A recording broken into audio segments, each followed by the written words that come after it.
चलिए अब देखते हैं 10 मिनट में 50 खबरें। गहलोत सरकार पूर्व मुख्यमंत्री वसुंधरा राजे से सरकारी बंगला नहीं खाली कराएगी। उन्हें एमएलए कोटे के तहत बंगला नंबर 13 आवंटित किया जाएगा। इसे लेकर सरकार जल्द ही पॉलिसी बनाने जा रही है। राजस्थान कांग्रेस और सरकार के बीच तालमेल की कवायद के लिए सोनिया गांधी ने 8 सदस्यीय समन्वय समिति का गठन किया है। कांग्रेस प्रभारी अविनाश पांडे इसके अध्यक्ष होंगे। सीएम गहलोत और पायलट समिति के सदस्य होंगे। सीएम गहलोत ने जोधपुर में केंद्र पर हमला बोला। गहलोत बोले कि देश में महंगाई और बेरोजगारी पर केंद्र ध्यान नहीं दे रहा है। साथ ही उन्होंने कहा कि खराब अर्थनीति से लोग बेहाल हैं। सीएम अशोक गहलोत सोमवार को अपने गृह जिले जोधपुर पहुंचे, जहां उन्होंने कई विकास कार्यों का लोकार्पण किया। इस मौके पर सीएम ने संत श्री मोहनदास मार्ग का उद्घाटन भी किया। कांग्रेस नेता राहुल गांधी 28 जनवरी को जयपुर में सीएए के विरोध में एक रैली को संबोधित करेंगे। दिल्ली और गुवाहाटी के बाद सीएए को लेकर यह उनकी तीसरी बड़ी रैली है। राहुल रैली में बेरोजगारी और किसानों से जुड़े मुद्दे भी उठाएंगे। राहुल के दौरे की तैयारियों को लेकर सीएम निवास पर देर रात एक बैठक हुई। बैठक में प्रभारी Avinash Pandey, CM, deputy CM मौजूद रहे। वन मंत्री सुखराम विश्नोई बाड़मेर के दौरे पर रहे, जहां उन्होंने कहा कि जिले में टिड्डियों के जारी आतंक से निपटने की पूरी कोशिश की जा रही है। प्रदेश कांग्रेस कमेटी मुख्यालय में सहकारिता मंत्री उदयलाल अंजना ने जनसुनवाई की, जहां बड़ी संख्या में फरियादी अपनी समस्याएं लेकर पहुंचे। पंचायत चुनाव के दूसरे चरण के लिए चुनाव प्रचार थम गया है। अब उम्मीदवार डोर टू डोर प्रचार करेंगे। वोटिंग 22 जनवरी को होगी और उसी दिन नतीजे आएंगे। कोटा में पंचायत चुनाव के तीसरे चरण के लिए नामांकन दाखिल किया गया। तीसरे चरण में कोटा की इटावा और खैराबाद पंचायत समिति में चुनाव होगा। चित्तौड़गढ़ में 2 फरवरी को आरएसएस का विशाल पथ संचलन होगा। तैयारी के लिए पूर्वाभ्यास के तहत विभिन्न हिस्सों में पथ संचलन निकाला गया। जयपुर के लालकोठी थाना इलाके में 2 पक्षों में पतंगबाजी को लेकर विवाद हुआ, जिसके बाद एक युवक की हत्या हो गई। घटना की सूचना मिलने पर लालकोठी और मोती डुंगरी थाना पुलिस मौके पर पहुंची और मामले की जांच में जुट गई। पुष्कर नगर पालिका की नवनिर्वाचित पार्षद कैलाश श्रेष्ठी ने राजकीय अस्पताल में खुद पानी की टंकी की सफाई की। बूंदी जिले की करवर पुलिस ने सोमवार को अवैध शराब के विरुद्ध कार्रवाई करते हुए बालापुर सरपंच प्रत्याशी आत्माराम मीणा की कार से 2 पेटी अवैध शराब जब्त की। पुलिस पूरे मामले की जांच कर रही है।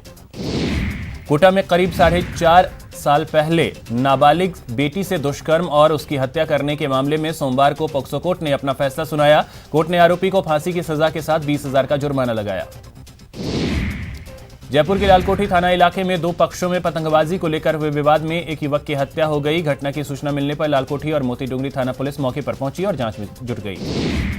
घटना को लेकर किसी भी पक्ष ने पुलिस को कोई रिपोर्ट नहीं दी है। वहीं मौके पर तनाव की स्थिति को देखते हुए भारी संख्या में पुलिस बल तैनात किया गया। अलवर पुलिस ने सोमवार को अंतर्राज्यीय गैंग के 4 बदमाशों को गिरफ्तार किया है। पुलिस को अब इस गैंग के आरोपी की तलाश है। राजधानी के आमेर इलाके में एक युवती का शव मिलने से सनसनी फैल गई। पत्थर से कुचलकर युवती की हत्या की गई है। फिलहाल पुलिस सीसीटीवी फुटेज के आधार पर जांच में जुटी है। चूरू में सोमवार को एक भीषण सड़क हादसे में 7 लोगों की मौत हो गई। ट्रक और फॉर्च्यूनर कार की जबरदस्त भिड़ंत में 7 लोगों की मौके पर ही मौत हो गई। सालासर सड़क हादसे पर सीएम गहलोत ने ट्वीट किया। सीएम गहलोत ने ट्वीट कर संवेदना जताई। ट्वीट कर सीएम ने हादसे पर दुख जताया और घायलों के जल्द स्वस्थ होने की कामना की। डूंगरपुर जिले के साकोदरा गांव में सोमवार को एक ट्रक ने स्कूटी सवार महिला को टक्कर मार दी, जिसमें महिला की मौके पर ही मौत हो गई। गणतंत्र दिवस के पहले राजपथ पर आईटीबीपी के जवान परेड की तैयारी की। 26 जनवरी से पहले जवानों ने परेड के रिहर्सल किए। बीकानेर में सोमवार को रोडवेज के रिटायर्ड कर्मचारी एसोसिएशन की ओर से आम सभा का आयोजन किया गया, जिसमें मौजूद लोगों ने सरकार को खुला पत्र भेजकर अपनी मांग रखी। कोटा में चाकू मारकर एक युवक की हत्या कर दी गई। जानकारी के मुताबिक मृतक ऑटो चलाता था। फिलहाल कैथोनी पोल थाना पुलिस मामले की जांच कर रही है। डूंगरपुर नगर परिषद ने शहर में प्रतियोगी परीक्षाओं की तैयारी कर रहे युवाओं को निःशुल्क कोचिंग देने की शुरुआत की है। नगर परिषद सभापति के गुप्ता ने सोमवार को नगर परिषद सभागार में कोचिंग क्लास का उद्घाटन किया। प्रदेश के किसानों को अब अपनी फसल बेचने के महज 4 दिन के अंदर भुगतान मिल जाएगा। बताते चले कि मूंगफली, उड़द और सोयाबीन बेचने वाले किसानों में से 94% किसानों का भुगतान उनके खातों में कर दिया गया। कोटा एग्रीकल्चर यूनिवर्सिटी में सोमवार को साफ सफाई के दौरान एक कोबरा दिखाई दिया, जिसके बाद स्नेक कैचर की टीम को बुलाया गया और उसे पकड़कर स्नेक कैचर की टीम ने जंगल में छोड़ दिया। चूरू के राजकीय लोहिया महाविद्यालय में सोमवार को राष्ट्रीय सेवा योजना कार्यक्रम हुआ। कार्यक्रम के मुख्य अतिथि एनएसएस के राज्य जनसंपर्क अधिकारी डॉक्टर बन्ने सिंह रहे। प्रतापगढ़ के एसपीसी कॉलेज में सोमवार को खेलकूद प्रतियोगिता का आयोजन किया गया, जिसमें क्रिकेट, टेबल टेनिस जैसे कई खेल खेले गए। जयपुर में रणथंभौर के बाघ T25 की सोमवार को मौत हो गई। रणथंभौर की खंडार रेंज में T25 का शव मिला।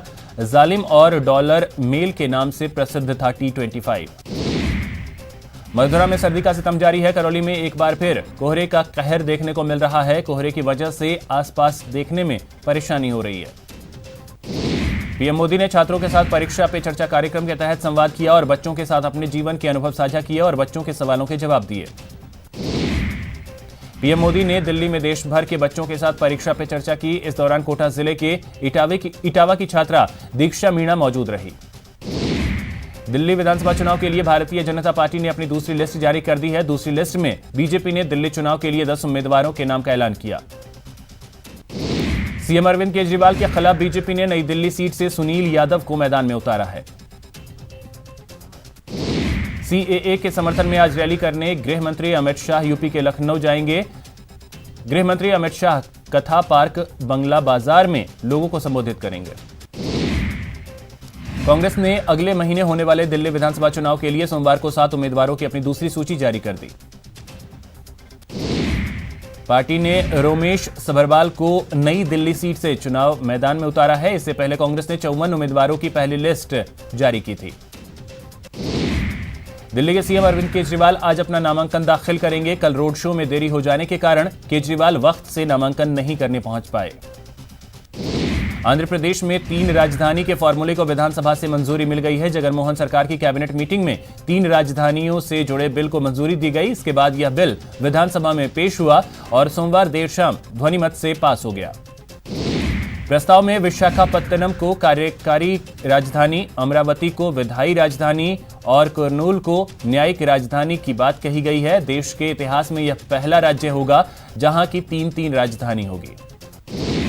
बीजेपी नेता जगत प्रकाश नड्डा निर्विरोध पार्टी के नए राष्ट्रीय अध्यक्ष चुन लिए गए हैं। इसकी घोषणा संगठनात्मक चुनाव के प्रभारी राधा मोहन सिंह ने की।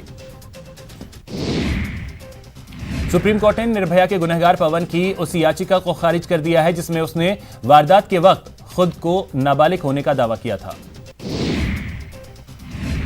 जवाहरलाल नेहरू यूनिवर्सिटी के एक छात्र की कथित तौर पर कुछ छात्रों ने पिटाई कर दी, जिसके बाद उसे सफदरजंग अस्पताल में भर्ती कराया गया।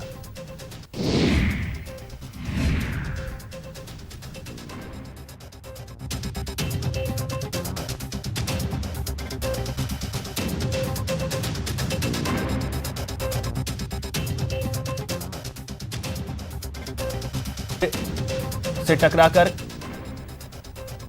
यूपी के शाहजहांपुर में बारातियों से भरी एक कार पेड़ से टकराकर खाई में जा गिरी। इस भीषण हादसे में कार सवार 5 बारातियों की मौके पर ही दर्दनाक मौत हो गई। अंतर्राष्ट्रीय मुद्रा कोष ने भारतीय अर्थव्यवस्था में जीडीपी ग्रोथ का अनुमान घटाकर 4.8% कर दिया है। आईएमएफ ने कहा है कि वित्त वर्ष 2019-20 में भारत की अर्थव्यवस्था संकट के दौर से गुजर रही है, लेकिन 2020 में 5.8% की जीडीपी संभव है।